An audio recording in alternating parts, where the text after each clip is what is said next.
Clean water is one of humanity's most fundamental needs, and those of us who live in urban areas usually get our water from some kind of centralized public system. Operating a water system is a major responsibility that has implications for public health and safety. In dense urban areas, a clean and abundant supply of water is an absolute necessity, not just for drinking, but also for sanitation and firefighting. And it's not just something we need every so often. Water is a constant necessity, both day and night, on weekends, holidays, and any time in between. So the job of finding enough water, making it safe to use, and then reliably distributing it to the system customers with almost no downtime is a monumental task that requires a lot of infrastructure. And probably the most visible component of a public water system is the elevated storage tank, also known as a water tower. I'm Grady, and this is Public Works, my video series on infrastructure and the human-made world around us.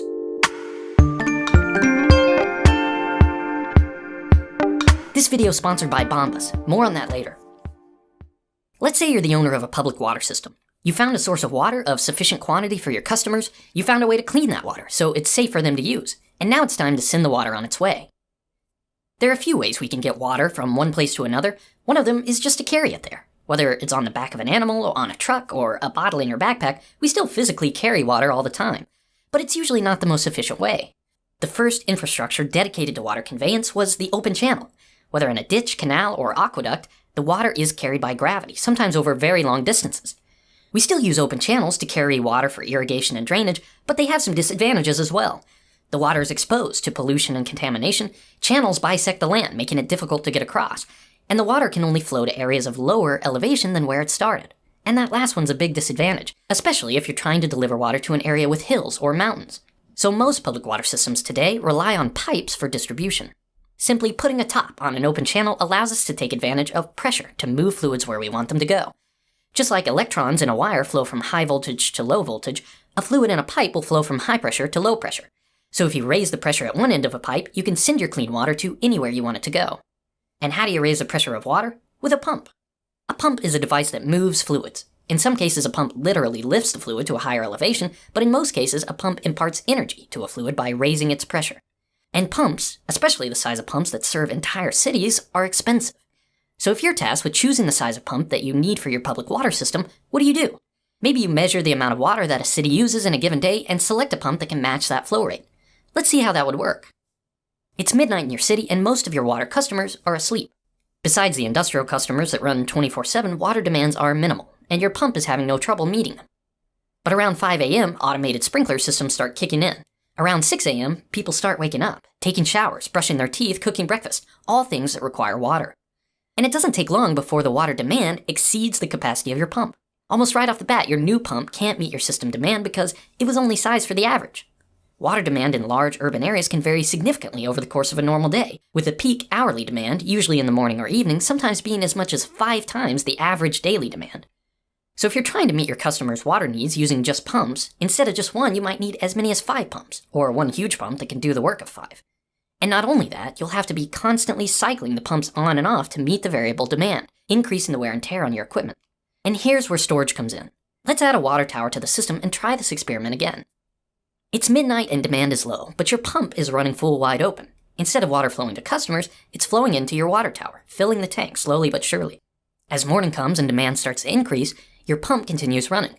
It's not able to meet the demand on its own, but the stored water in the tank is making up the difference. All your customers are getting the water they need. As people start their day, demand again drops below average, but the pump keeps running and the extra flow goes into the tank. Demand again begins to spike as residents of the city start cooking dinner, taking baths, and watering the plants. All this extra water use drains the tank again before most people go to bed and the cycle starts again. It's pretty easy to see how storage makes your water system more efficient. It smooths out the peaks and valleys of water demand, not just on your pumps, but all your upstream infrastructure, including your water treatment plant and raw water supply. Without storage, all those facilities would need to be sized for peak demand, increasing their cost. With enough storage, pumps and other infrastructure can be sized for average demands, saving not only cost but also complexity, because you don't have to predict changes in demand and respond accordingly. Sometimes those peaks and valleys are predictable, but sometimes they're not. Some of the biggest water demands in urban areas are from fires. Without a firefighting force and enough water to supply them, fires can burn out of control in dense urban areas. In fact, many of the deadliest disasters in history were fires in cities before modern water systems. Now most municipalities and building codes have minimum requirements for the amount of water that must be available to firefighters. And having water stored and ready, like in a water tower, goes a long way to being able to respond to an emergency.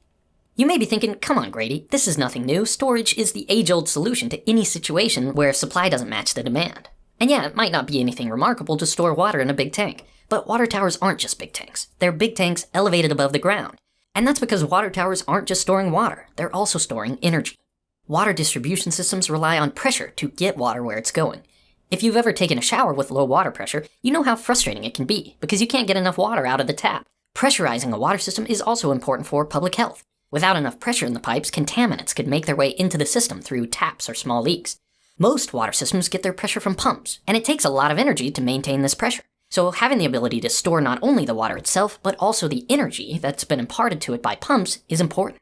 In some areas where electricity costs vary based on demand, you can run the pumps at night when electricity is cheap to fill up your water tower, then leave the pumps off during the day when the electricity is more expensive, allowing just the tower to pressurize the system and serve your customers. Storing energy this way is also carried out at a larger scale to help with electrical grid reliability, but that's a topic for another video.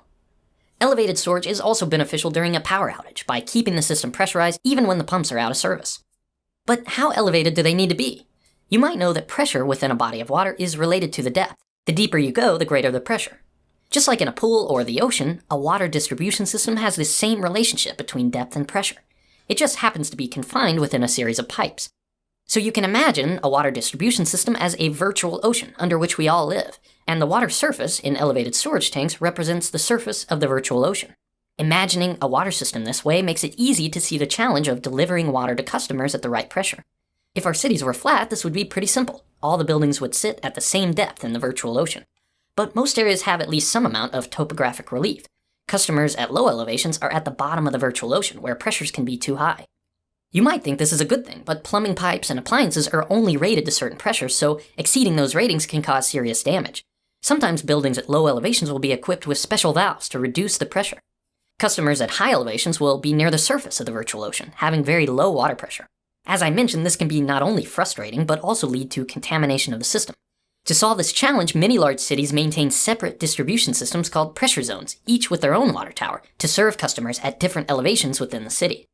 But what happens if you need to serve customers at different elevations in the same location? Tall buildings like skyscrapers can have adequate water pressure on the lower floors, while the higher floors can go up near the surface or even above the virtual ocean in the water distribution system. So instead of relying on city water pressure, most tall buildings use their own pumps to provide water to the upper floors. And some cities like New York even require that each building have its own elevated storage tank. Not every city uses water towers. Some have their entire water supply at a higher elevation, minimizing the need to add pressure to the system.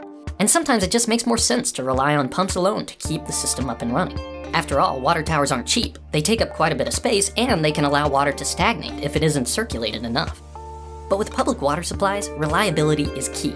And it's been a long time since gravity was knocked offline from a thunderstorm, so elevated storage tanks, in some form or fashion, are definitely here to stay.